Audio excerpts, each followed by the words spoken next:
Welcome back to Silicon Wafers. Drones over Moscow en masse seem to be doing nothing to ease Putin's natural paranoia as the autocrat of Russia. Quite the reverse. In this episode, we look at that and at the targets of Ukraine's sanctions, that is, sanctions by drone and deep strike on Moscow, Ryazan, and other nodes within Putin's military machine. We try to separate lies from truth, propaganda myths and rumours from reality in relation to Pokrovsk and the 2-year effort by the Russian rabble army troops to occupy the Ukrainian fortress city. And we decode the coalition of the willing decisions and try explain why Kremlin chatter about a peace deal being near at hand is classic weaponised diplomacy. Plus, Lithuania says it will shoot down Belarus's smuggler balloons that have caused the closures of its main airport. The hybrid war goes airborne over Ukraine, and there are more incursions of Russian jets. Well, let's start with Moscow. Moscow's skies are getting nervy. Drones, airport closures, and creeping paranoia of the Kremlin gargoyle. Overnight into Monday, Russian air defenses were busy. The defense ministry claimed it destroyed 193 Ukrainian drones overnight over 11 regions. That is a staggering number by any account, even if you discount for propaganda inflation, and likely one of the most ambitious strike missions attempted by Ukraine in the context of the full-scale war. That was reported in Reuters October 27th, and the Russian capital felt it. 2 of Moscow's 4 airports were briefly closed to traffic before reopening. That is a now familiar dance. That is a now familiar dance when the Ukrainian drones get close.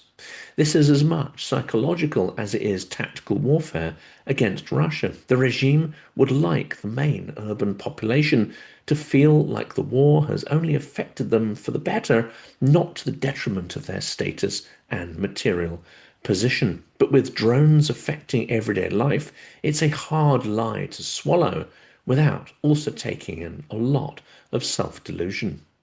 So, airport shutdowns, mass shoot-down claims, and visible defense measures are the obvious tests and tells of a regime worried about the optics of vulnerability that strike at its political and economic core. Even when the drones don't destroy much, they force closures, detours, and a drip of public anxiety. Ukraine's not aiming for casualties in Russia, but disruption and psychological impact, the very opposite of the Russia strategy, which we will, of course, come to later in this episode. But the drone war is scaling up on both sides. Fuel hits on the Russian infrastructure and civilian hits in Ukraine. On the Russian side of the border, Ukraine's deep strike campaign kept the pressure on energy nodes. After a major blast late this week, Russia's 4th largest refinery at Ryazan halted a primary crude unit following a Ukrainian drone strike, according to industry sources. That's from Reuters and KYIV Independent, October 25th. The KYIV Post frames it very bluntly: third time's a charm. Ryazan oil refinery burns again. KYIV Post, October 23rd. But on the flip side, Russia continues to pound Ukrainian cities. In Kiev on Sunday, a wave of Shahid drones killed 3 people, including a 19-year-old and her mother, and injured dozens. Ukraine's Air Force said it downed 90 of the 101 drones. That's from AP News, Reuters, October 26th. Russia targeted Ukraine's capital with drones, killing 3 people in their homes. Add to that the economic turmoil. Multiple businesses reported losses topping 100 million across the weekend's missile and drone strikes. And that includes a huge strike against a pharmaceutical warehouse, which caused potentially tens and tens of millions of pounds worth of damage. Ukraine hit Russian fuel to starve the war machine, though. That is the complete opposite behavior, and Russia targets civilians and energy to break the resilience and raise the costs of Ukrainian air defense, and costs that are being footed, of course, by allies. The asymmetry, military economic versus civilian terror, is what makes this war so morally black and white, so ethically correct. So simple to see from basic facts who is the aggressor and who is the defender. And yet, Russian propaganda continues to inject doubt, confusion, and ambiguity into the minds of some through its weaponization of information and social media. Well, more of that later, and more of that in a separate episode we're going to be doing about Kremlin mouthpieces and, of course, Kirill Dmitriev, who was visiting the United States this weekend. When it comes to Pokrovsk, we need to separate the battlefield fact from the propaganda. The fiercest ground stir at the moment is the battle around Pokrovsk in Donetsk Oblast. Ukrainian outlets reported Russian infiltration groups slipping into parts of the city. The Kiev Independent wrote that about 200 Russian personnel have penetrated inside the frontline city of Pokrovsk and that the situation is difficult and tense.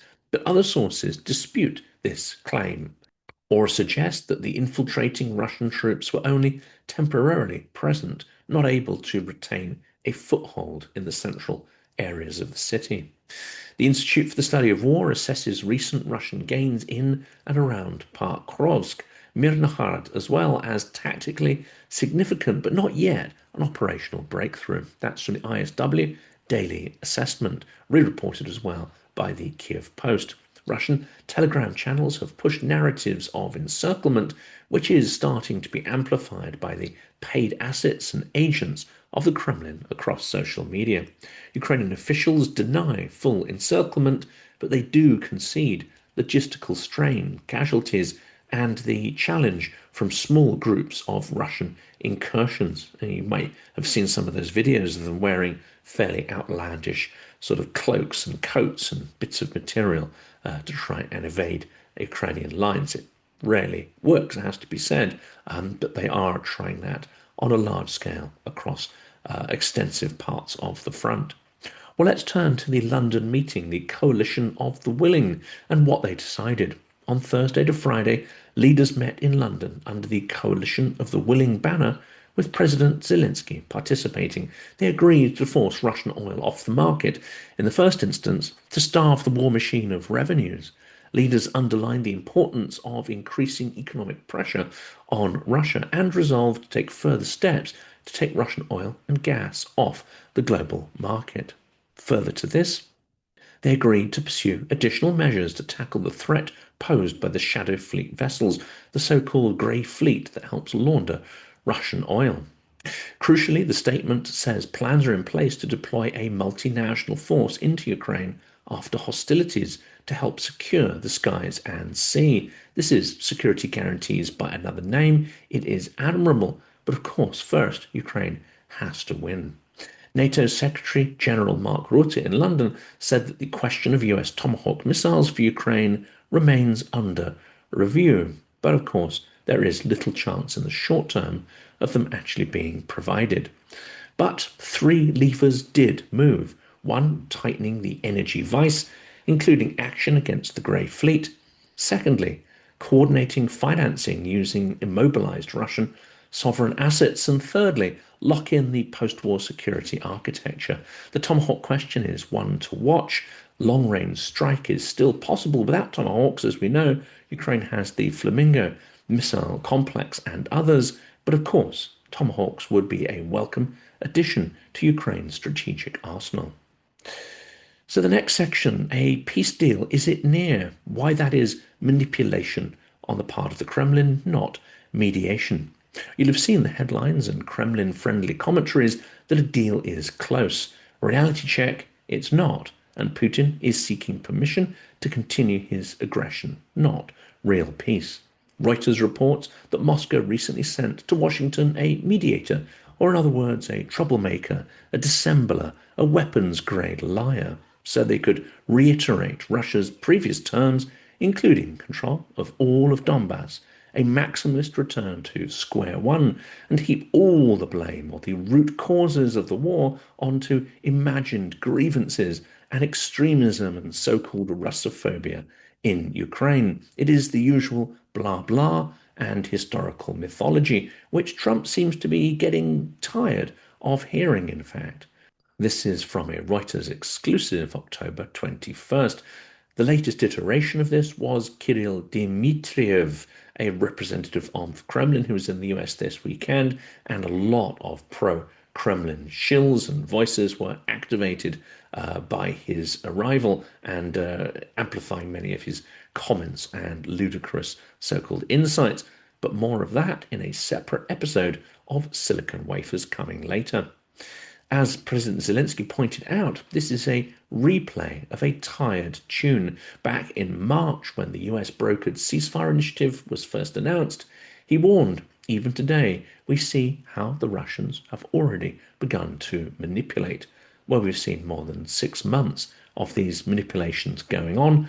We are no closer to peace. That's simple answer to that is because Putin does not need peace, does not want peace, and is not going to make peace unless he is forced to do so. Moscow's play is reflexive control. Flood the zone with talks of peace, stall Western weapons decisions, and reset the narrative to lines that Russia prefers, that are more favorable to their objectives. Promote false hope, then dash it. Threaten and offer concessions at the same time. Break the brains, the spirits, and the wills to resist of your adversary. It is a psychological technique. Well, let's talk next about the hybrid attacks going airborne, Lithuania's balloon problem. Hybrid pressure on NATO's frontier is constant, sometimes absurd. Lithuania says that contraband balloons from Belarus repeatedly disrupted air traffic, prompting temporary Vilnius airport closures, and now there is a policy shift. Lithuanian PM Inga Rugineni said, I'm sorry for my pronunciation if I horribly mangled their name, these are calculated provocations designed to destabilize, distract, and test NATO's resolve. She called them hybrid attacks. Reuters, October 27th. Lithuania also says that 2 Russian military aircraft, an Su-30 fighter and an Il-78 tanker, briefly crossed into Lithuanian airspace from Kaliningrad for roughly 18 seconds and about 700 meters on October 23rd. Spanish Eurofighter Typhoons were scrambled. Vilnius lodged a formal protest. Moscow issued its characteristic denials. The Lithuanian foreign minister called it another demonstration of Russia's disregard for international law. This incident once again shows that Russia is behaving like a terrorist state, she said. That was Inga, again quoted by Reuters, October 23rd. Well, the incursion fits a rising tempo pattern around the Baltics, drones and balloons forcing airport closures, and now jets nudging through those same NATO borders, tests of reflexes and political will. AP and The Guardian tracked the same breach and NATO's rapid response, underscoring that Baltic air policing is alert and unified, but the incursions, the probing, is intensifying. That's from AP News. While short, deniable airspace clips are classic pressure tactics, low-cost, high-signal probes that normalize risk and try to split allies on escalation thresholds. Lithuania's answer, louder diplomacy tied to air defences, even talk of triggering Article 4 once more over hybrid air intrusions, suggests that the opposite is happening. NATO is hardening its stance. Because the opposite reaction, weakness and pretense that Russia is not posing a threat, will simply invite more incursions at scale. Well, this is reported by The Guardian. Well, let's turn to the headline story of this episode, the home front in Russia, signs of strain and the refinery pain point. Ryazan isn't an isolated data point, it's a symbol. Each refinery outage multiplies logistics friction, forces expensive rerouting via the Grey Fleet, and dents the Kremlin's revenue cash cow. Reporting through 2025 shows repeated capacity cuts at Ryazan after strikes and fires. Well, that's reporting on trend pieces from Reuters and the Kyiv Post. Ukraine's drone sanctions are a cost imposition strategy that narrows Russia's options between funding war or changing their maximalist objectives. Kiev Post analysis. Moscow's security state as well is tightening the screws. It is feeling the pressure, and the tone from the top is unmistakable. Find the enemies within. In the last days, two strands have converged. First, the legal vice. Putin signed revisions making it easier to bring criminal cases against anyone labelled a foreign agent. One administrative infraction can now trigger a criminal charge with up to 2 years in prison for failing to meet these reporting rules. It is a law that makes it easier for the authorities to bring criminal charges against individuals and organizations designated as foreign agents. That's according to the Moscow Times, October 16th. Secondly, the security narrative darkened further with a new Duma push on sabotage penalties, life sentences in some cases, and a broader remit, lower age threshold, all framed as a response to stepping up subversive attacks by Ukraine and NATO, but of course to try and quell any dissent internally too. Outside the country, the FSB is branding exiled opponents as terrorist organizations, explicitly naming Khodorkovsky, Kasparov, and others within this. It signals an expanding definition of enemies that reaches far beyond Russia's borders. The FSB says that critics abroad formed a terrorist organization. Khodorkovsky responds and says this alternative point of legitimacy represents the greatest danger for him, meaning Putin, and his regime. That was reported by Reuters, October 14th. Together, these moves point to an intensifying loyalty purge. The state is arming itself with faster criminal triggers, foreign agent rules, stiffer sabotage tools, and a public narrative that anyone not fully aligned with the maximalist goals of the special military operation is fair game, at home, in occupied territory, or in exile. Well, that's from the Moscow Times. Well, we're getting near the end of this episode now. Kiev under fire, the human and political cost. It's worth having a reminder of what Ukraine is paying, the price it is paying for freedom. Back to Kiev, the city weathered a second deadly night in a row after Saturday's missile drone mix that killed at least two. Sunday's drone barrage killed 3 and injured 29 to 31 people. That's reported in Reuters. Kiev Mayor Vitaly Klitschko said that 6 children were hurt in the overnight attack. That's reported via FP in The Guardian.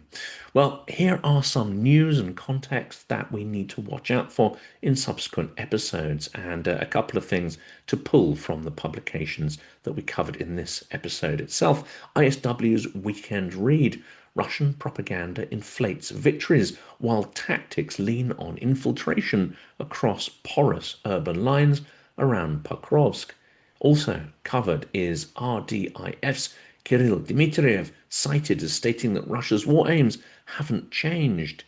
They still encompass full control of the occupied oblast and indeed territories that Moscow has failed to conquer in 4 years of full-scale war.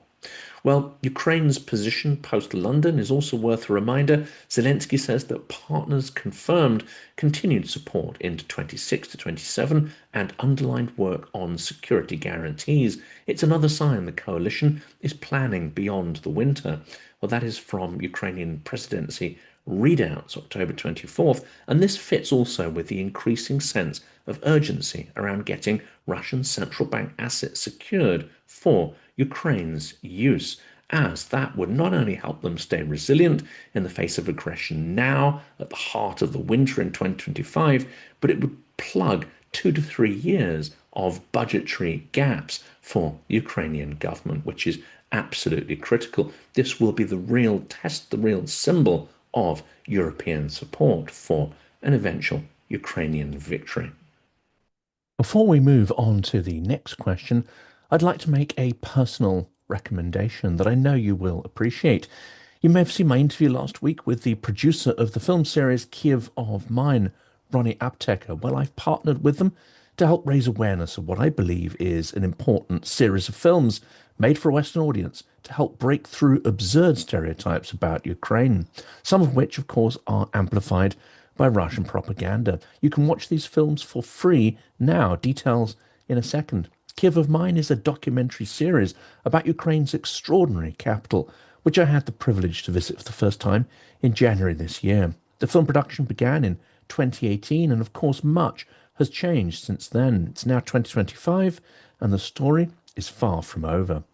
KYIV of Mine is a fast-paced, beautifully filmed, humorous, fun, insightful, heartbreaking, moving, and hopeful work. The very antithesis, in fact, of a doom-laden and worthy wartime documentary. This is a work that is extraordinarily uplifting. My friend Operator Starsky says the film is made with so much love. The film series will make you laugh and cry. It's the only film about Ukraine that began before the war yet has traced lives through the tumultuous times, and which follows the lives of more than a dozen Ukrainians in real time. This is an historic period told through highly personal and emotive stories from Kiev's days of emerging prosperity after the Maidan Revolution through COVID and the full-scale invasion. This film is a breath of fresh air. Ukraine deserves a better conversation in the world, one that isn't centered around war, says Jolyon Ellis, filmmaker on KYIV of Mine. It's hard not to argue with that, and the filmmakers have fully delivered on this promise. This is essential watching for anyone who calls themselves pro-Ukrainian, but I think it's also vital to get friends, colleagues, and family to watch it too, because the reality is few people have a vivid impression of Ukraine or any direct connection with its people. War is inhumane and abstract. Building an alternative perception is essential for engaging the world with the importance of Ukraine's struggle. A final word from our partners, the makers of KYIV of Mine. All three films are now available to watch for free on YouTube. Please check out the links to the dedicated website, which tells you more about the film, its subjects, and the filmmakers. Also in the description is a link to the YouTube channel where you can watch the films now. Do let us know in the comments what you think of them and if they inspire you as much as they have inspired me.